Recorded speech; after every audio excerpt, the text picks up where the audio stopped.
जय हिंद, जय महाराष्ट्र।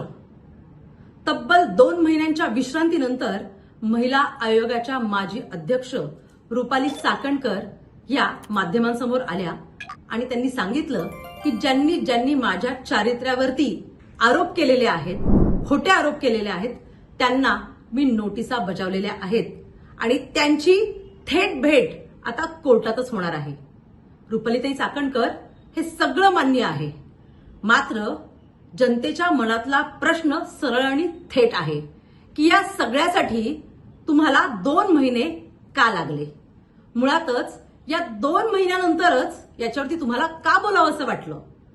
तुमच्यावरती आरोप तेव्हापासून होत होते जेव्हा हे खरात प्रकरण सुरू झालं, मग तेव्हाच तुम्ही तुमच्यावरती होणारे आरोप का खोडून काढले नाहीत।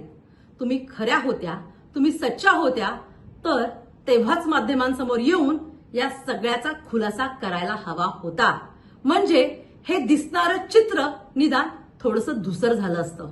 मात्र तुम्ही तसं केलं नाहीत, यासाठी तुम्हाला 2 महिने लागले। मुळातच रुपाली चाकणकर, तुम्ही म्हणता की खरात माझा फक्त गुरु होता।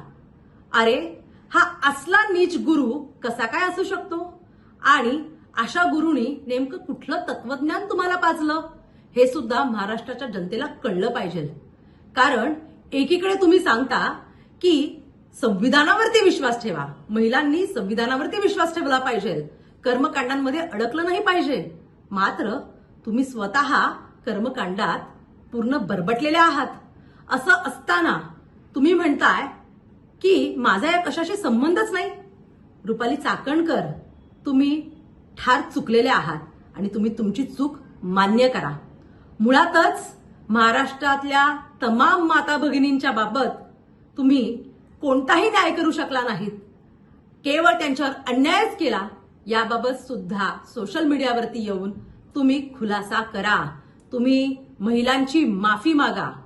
मुळातच खरात प्रकरण हे अगदी आपल्याला दिसतंय तसं नक्कीच नाहीये, याच्यामध्ये अनेक लोक अडकलेली आहेत। मात्र मला इथं आवर्जून एक गोष्ट सांगावीशी वाटते की AI मार्फत तयार केलेले व्हिडिओ चुकीच्या पद्धतीने बोलणं, पुरावे नसताना बोलणं, याचं समर्थन आम्ही नक्कीच करत नाही। याबाबत आमचा तीव्र विरोध आहे, तीव्र नाराजी आहे। परंतु जेव्हा रुपाली चाकणकर या पुढारी खबरदार या पत्रकाराचा पेपर बंद पाडतात, केवळ त्यांनी एक मथळा छापला की कॅप्टनचा भांडाफोड करणार, तर तेव्हा याच रुपाली चाकणकर यांनी महिला आयोगाचं लेटर हेड वापरून पोलिसांच्या दबाव टाकून तो पेपर बंद पाडला।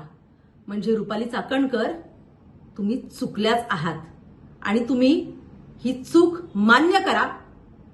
तसेच महाराष्ट्राच्या जनतेसमोर येऊन तुम्ही 2 महिन्यांची तब्बल विश्रांती का घेतलीत याचं सुद्धा उत्तर द्या।